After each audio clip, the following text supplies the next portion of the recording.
Kom ons sluit die oë. Ons driemaal heilige God, Vader, Seun en Heilige Gees, aan U kom toe al die lof en die eer en die heerlikheid tot in alle ewigheid. Hoe groot is U naam, hoe lofwaardig is U werke van U hande. Die son, die maan, die sterre, besing U grootheid. Mag ons harte en ons gedagtes dit ook nou doen. Onderwerp ons gees aan U, o Heer.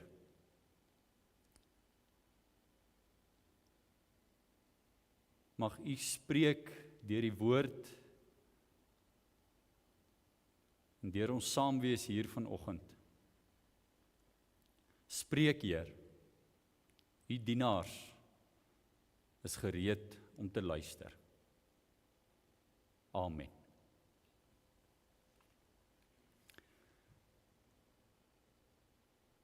Vanoggend se teksgedeelte is Filippense 1 vanaf vers 27 tot 2 vers 5.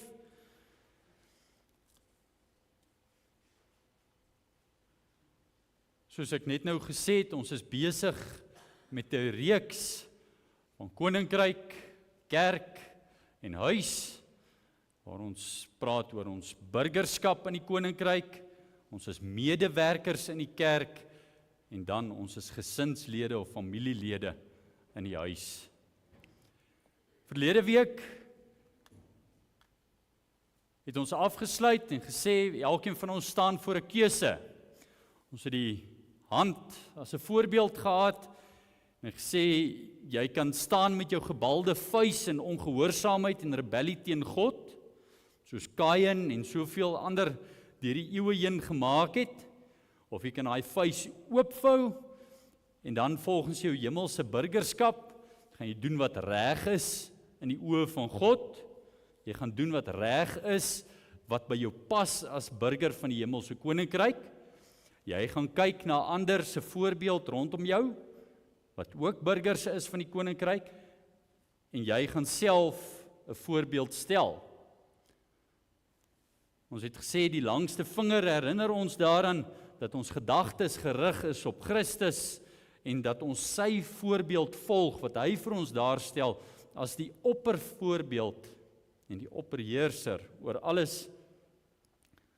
Ons swakste vinger, of ons ringvinger, ons gesê, herinner ons dat ons swak is, en dat ons moet beklei teen die swakhede van die vlees, dat ons weerstand bied teen die versoekings van die duiwel, teen die versoekings wat die sondige natuur in ons harte bewerk.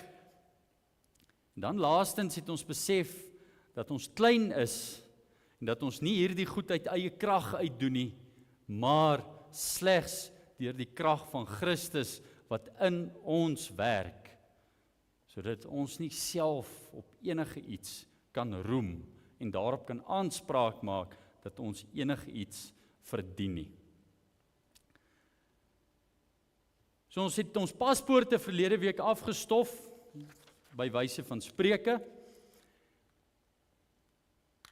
en hierdie week staan ons stil by medewerkers in die kerk. Hier is 'n vraag wat 'n paar keer deur die erediens gaan herhaal. Wat is jou verwagting van die kerk? Wat verwag jy moet die kerk doen? Wat verwag jy moet die kerk wees? Ons gaan net nou 'n bietjie daaroor verder uitbrei, maar laat daai vraag luier in jou gedagtes. Wat is jou verwagting van die kerk? Paulus het ook 'n verwagting van die kerk. Hy skryf meermale in sy briewe, wat hy aan die gemeentes gerig het, wat sy verwagting van die kerk is. En soos dit is, strook Paulus se verwagting van die kerk met die verwagting wat God van die kerk het en gehad het. Daar is iets wat ons ook moet onthou, dat ons moet onderskei tussen die ware en die valse kerk. Want dit bly 'n onderliggende bedreiging, dat die valse kerk deur die bose in die wêreld is. Ons word gewaarsku meermale deur Christus teen die vals profete, teen die vals leraars. Ons moet op ons hoede wees. Ons fokus vanoggend is op die ware kerk. Wat is jou verwagting van die ware kerk? As jy dalk 'n bietjie wil gaan oplees oor wat ons as ware en valse kerk sou beskou, dan wil ek jou uitnooi om daar bo in jou kas te loop rondkrap en jou Nederlandse geloofsbelijdenis te loop uithaal. Hy's daarom nie in Nederlands geskryf vir die meerderheid van julle nie. Maar gaan kyk daar in artikel 27 tot 32 oor wat die kerk deur die eeue, wat die gereformeerde kerk deur die eeue bely oor wat die ware en wat die valse kerk is. Maar dit daar gelaat vir die wat huiswerk wil gaan doen. Ons gaan saam lees vanuit Filippense 1 vanaf vers 27 tot 2 vers 5. En Paulus is echt getrou aan sy tradisie en soveel predikers. Hy is aan die einde van hoofstuk 1 en hy sê net nog dit en dan skryf hy nog 3 hoofstukke daarna. So hy sê ek sluit af en dan preek hy nog so 2 ure langer. Kom ons lees. Net nog dit. Tree so op dat dit die evangelie van Christus waardig is, sodat of ek kom en julle sien, of nie teenwoordig is nie, ek aangaande julle omstandighede mag hoor, dat julle in een gees vasstaan, en een van hart en siel saam stry vir die geloof in die evangelie, en julle in geen opsig deur julle teenstanders laat afskrik nie. Vir hulle is dit 'n teken van ondergang, maar vir julle is dit 'n teken van verlossing, en dit kom van God. Dit is immers ter wille van Christus aan julle as gawe gegee, om nie net in hom te glo nie, maar ook vir hom te ly. Julle stry dieselfde stryd wat julle my sien stry het, en waarvan julle nou hoor dat ek nog steeds stry. Daarom, as daar enige aansporing in Christus is, as daar enige troos uit die liefde, as daar enige gemeenskap van die Gees, as daar enige innige meelewing en ontferming is, maak dan my blydskap volkome deur eensgesind te wees, een in liefde, een van gees, een in denke, deur nie iets uit selfsug of ydelheid te doen nie, maar in nederigheid, die een die ander hoër te ag as homself. Deur elkeen nie net na sy eie belange om te sien nie, maar ook na die van ander. Laat dan die gesindheid wat daar in Christus Jesus was, ook in julle wees. Tot sover lees ons. Dit is die woord van die Here.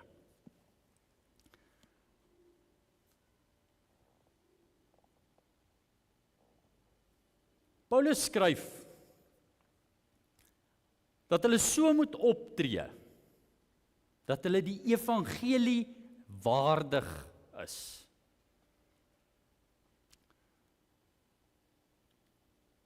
Die evangelie, ek wonder as ek nou vra, wie kan vir my sê wat beteken evangelie? Dan wonder ek hoeveel van julle vir my sal sê, dit beteken goeie nuus, en ek hoop hier's baie, want ek sê dit so baie keer. Evangelie beteken goeie nuus. Tree so op, dat dit wys dat dit wat jy leef, dit wat jy praat, dit wat jy dink, strook met die goeie nuus, wat jy sê jy ontvang het.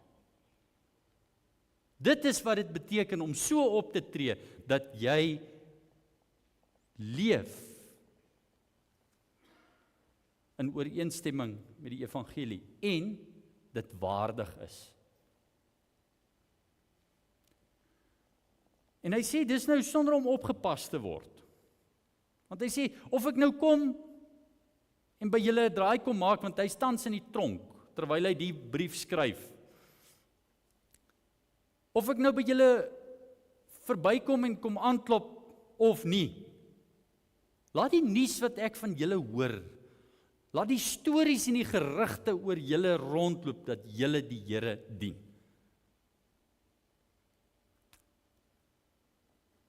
Hy lê sterk klem op die eensgesindheid, die eenheid onder mekaar, binne in die kerk, binne in die gemeente. Eensgesind, een in gees, een van hart en siel, saam stry vir die geloof. Nou daai stry moet 'n mens nou nie as 'n rebelse opstandigheid in die samelewing sien nie. Daardie stry beteken om deur die uitdagings heen voort te beur en die evangelie te verkondig, om diensbaar te wees in die gemeenskap van gelowiges en buite. Is dit maklik? Nee. En dis waar die stryd inkom. Dit vra iets van jou.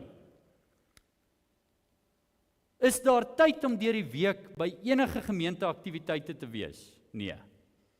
Daar is nie tyd nie. Dis 'n stryd. Gaan jy tyd maak? En daai stryd is baie keer eers innerlik wat daai bekleie moet beklei word, voordat dit 'n uiterlike stryd raak. Want jy moet jouself eers oortuig. Jy moet jouself eers oortuig om wakker te word, sodat jy kan Bybelstudie hou in die oggend, of in die aand, voor jy in die slaap raak, ordentlik Bybelstudie doen, of is dit net halfhartig daar op jou bed? Vergewe asseblief my sondes. Amen. Hoe lyk dit? Ek sê weer, dis nie maklik nie. Dis 'n stryd. Maar dis 'n stryd wat ons as gelowiges saam kan stry. Hoe ons as gemeenskap van gelowiges mekaar moet bemoedig. As jy dalk sukkel om te onthou, om in die aand of wanneer ook al Bybel te lees, kry vir jou so 3 vriende wat jou verantwoordbaar hou. Dalk 'n WhatsApp, sê hey, ek gaan nou sit, wat lees ons vanaand? Wat lees jy? Wat is die komende Sondag se teks? Wat is verlede Sondag se teks? Ons hou mekaar verantwoordbaar, saam, as gemeente, saam as gelowiges. Sal volgende week ook daaraan raak, maar saam as huisgesinne.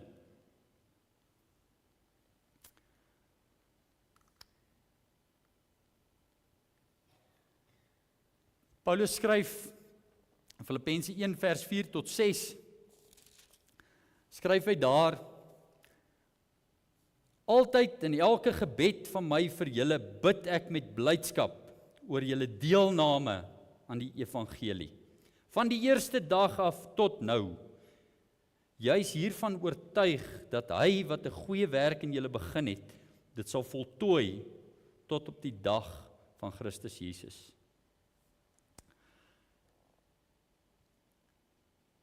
Jy's 'n deelnemer aan die evangelie. Jy neem deel aan die goeie nuus. Of doen jy? Neem jy deel aan die evangelie? Is jy deel van daai goeie nuus? Of is jy tevrede om passief te sit en te sê ek is darm 'n burger van die hemelse koninkryk, maar die res van die goed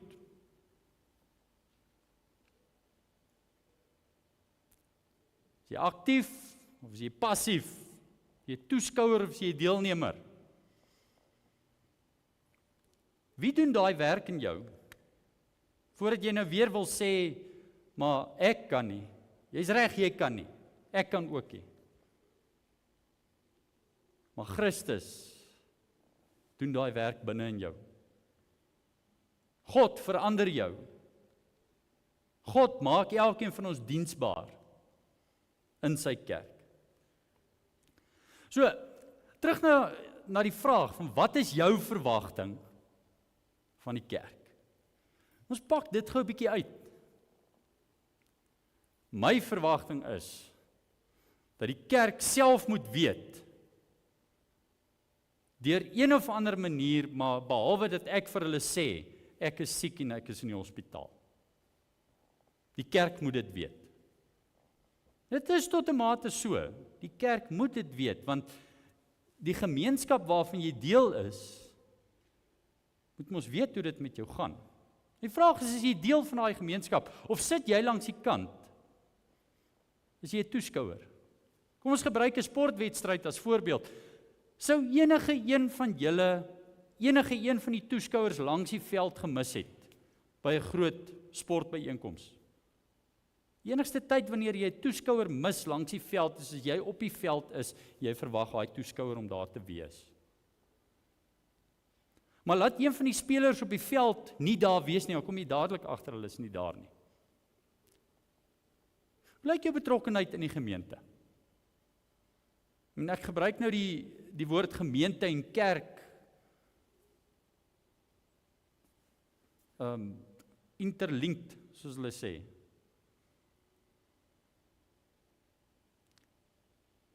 Wat is jou verwagting van die kerk? Die kerk moet daarom 'n mooi boodskap, sorg dat daar 'n mooi boodskap op 'n Sondagoggend daar is. Die orgel moet nie te hard wees nie, maar die orgel moet ook nie te sag wees nie.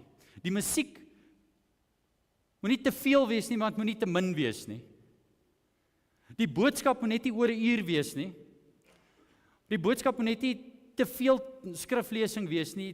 Die boodskap moet nie te min skriflesing wees. Daar moet nie te veel van die kerkgeskiedenis en Heidelbergse katekismes en goed in wees. Dan moet daar 'n kindermoment wees, of nee, die kinders sê, hoe lyk jou verwagting van die kerk?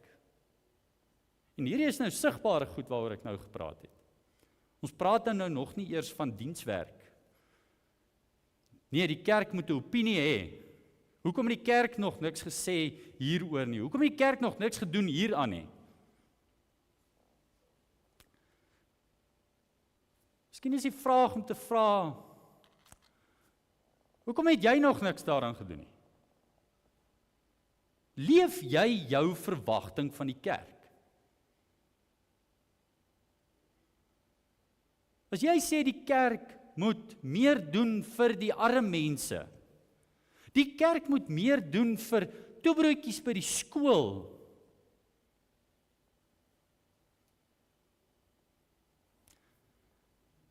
hoekom doen jy dit nie? Jy is deel van die kerk. Jy is 'n medewerker. Daar's 'n uitnodiging om van die kantlyn en van die toeskouerstoele af te beweeg en op die veld te kom en deel te wees. Ons is goed om foute uit te wys, goed om probleme uit te wys, maar o vet, ek moet net nie deel wees van die oplossing nie, want dit gaan vir my iets vat.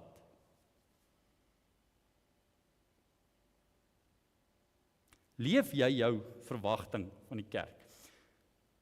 Het ons vergeet hoe om kerk te wees? Het die kerk vir ons sisteme geword? Riglyne en reëls en vergaderings en synodes en byeenkomste en verpligtinge. Het die kerk die NG kerk geword, NG.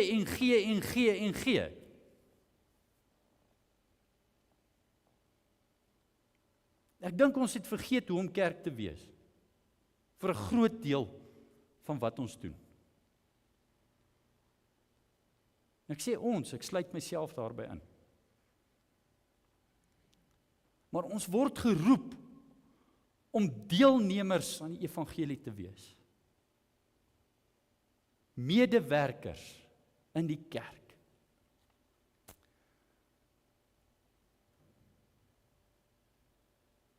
Paulus gebruik elders die voorbeeld van 'n liggaam. En hy sê, die kerk is soos 'n liggaam met baie lede, 1 Korintiërs 12.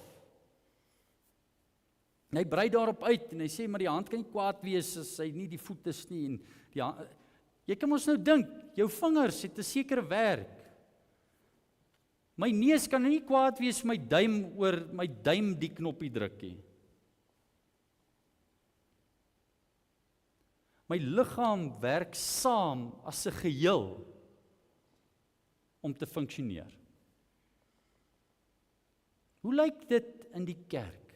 Doen ons elke een ons deel? Het elkeen van ons legkaartstukkie, soos wat ons nou vir die kinders elkeen 'n legkaartstukkie uitgedeel het? Wat maak jy met jou legkaartstukkie? Is hy op sy plek? Raai wat, dalk het jy 3 legkaartstukkies. Is hulle op hulle plek? Is die prentjie wat die gemeente, is die prentjie wat die kerk vorm, duidelik en sigbaar, of is daar sulke hale en gate in, waar jy veronderstel is om jou deel te doen? Nie sodat jy gered kan word nie, maar omdat jy gered is, omdat jy 'n burger van die hemelse koninkryk is.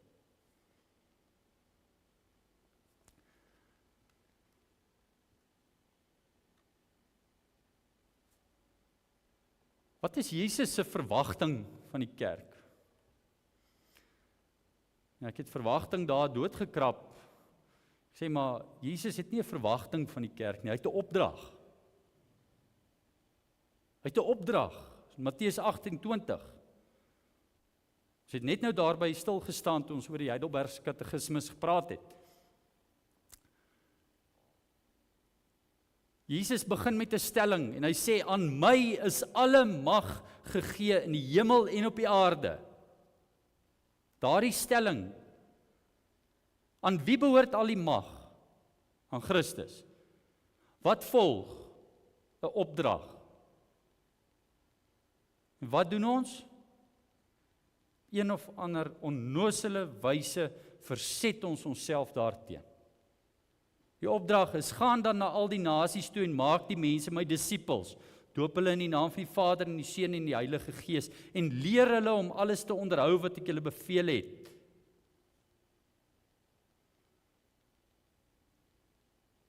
Maar ons kom in opstand teen Christus, die een aan wie alle mag gegee is. En ons staan met ons gebalde vuis teen hom en sê,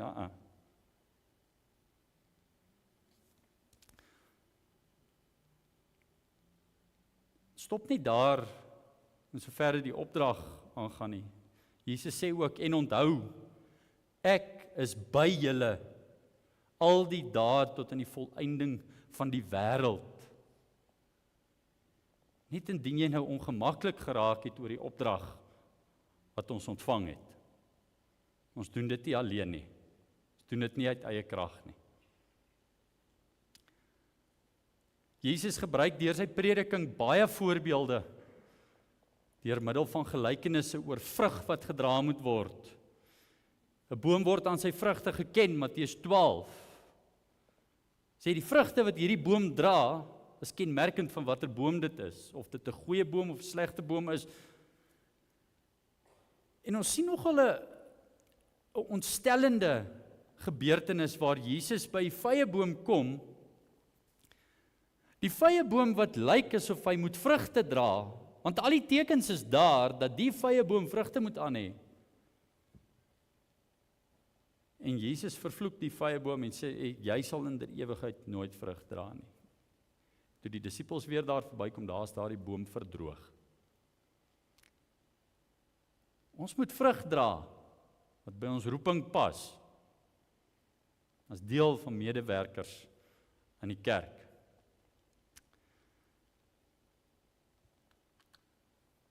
Vra jou weer, wat is jou verwagting van die kerk? Strook jou verwagting van die kerk met God se verwagting van die kerk, of nie?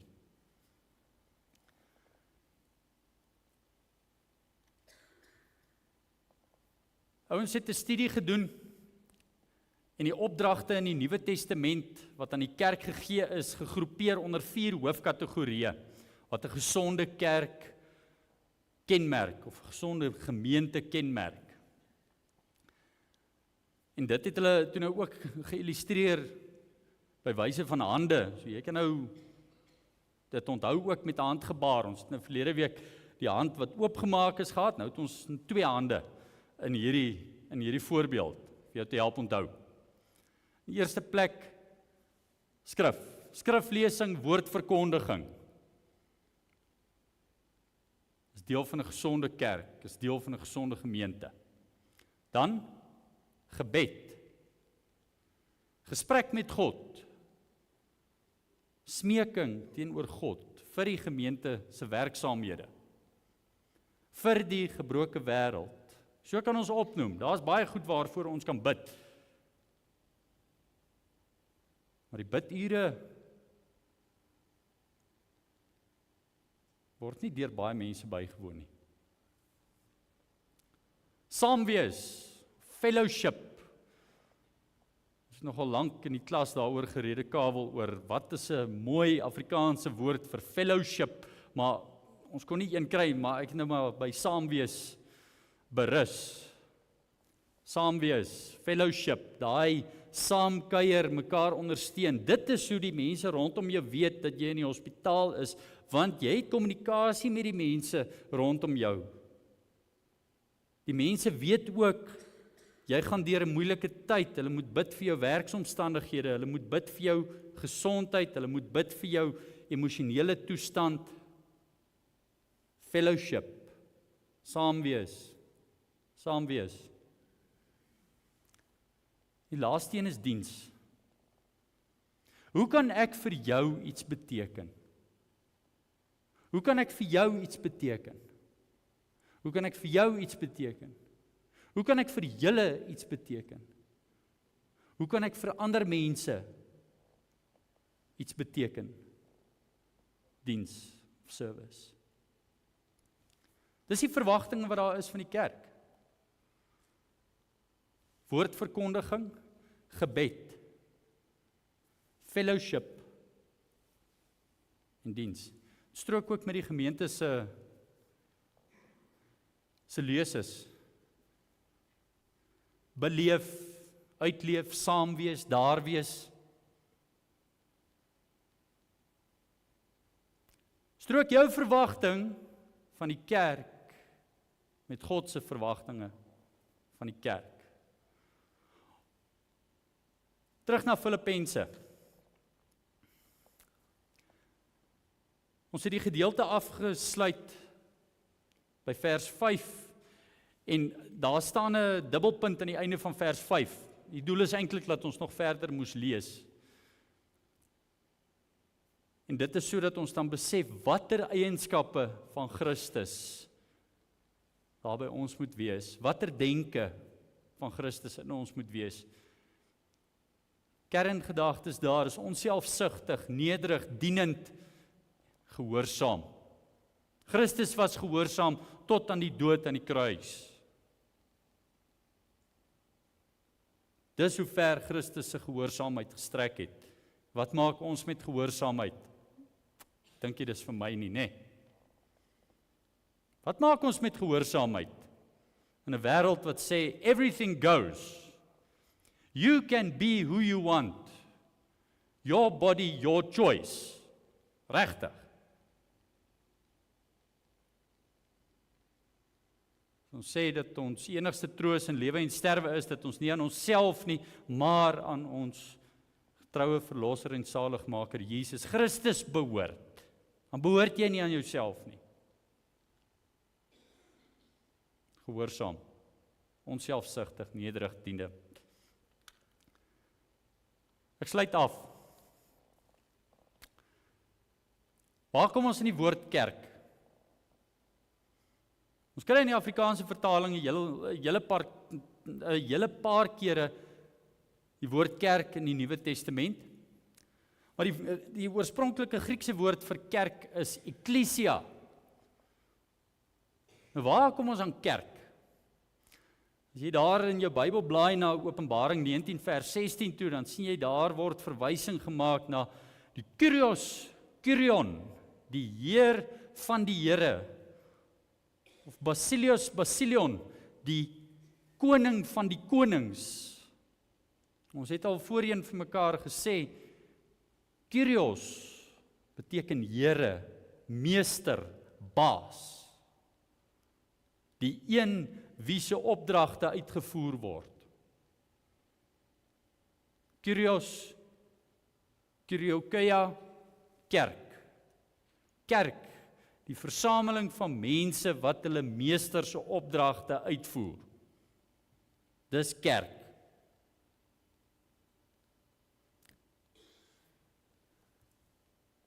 Ek vermoed ons benadering in terme van ons verwagtinge van die kerk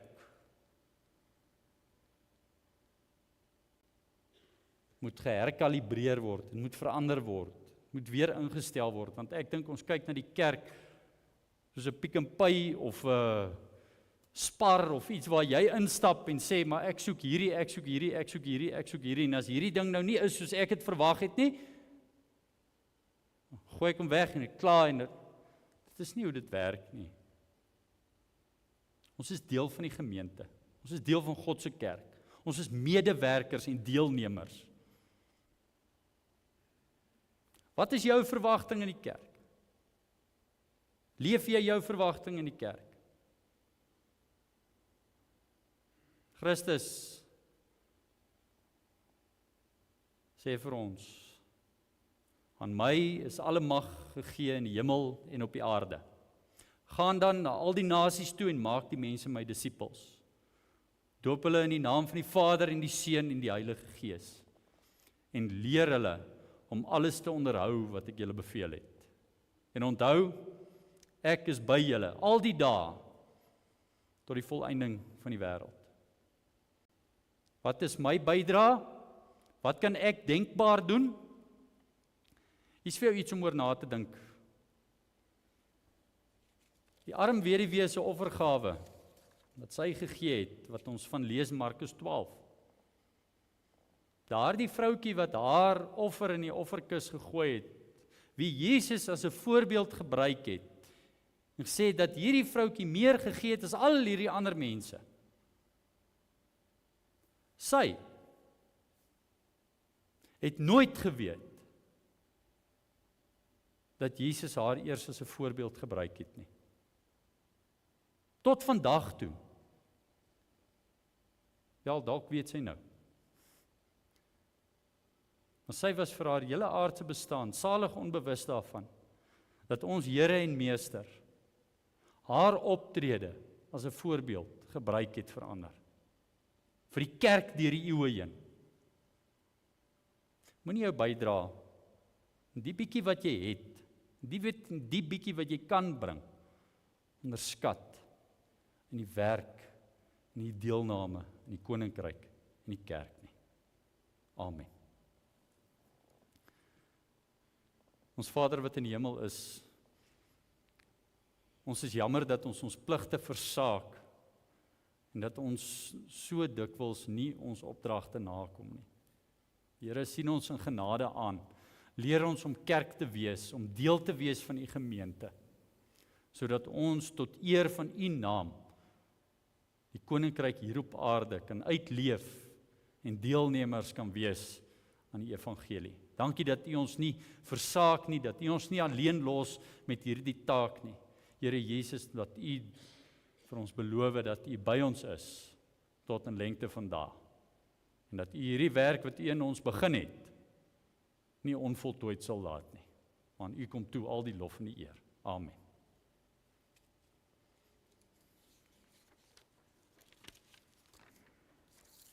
Daar is nou geleentheid vir die offergawes.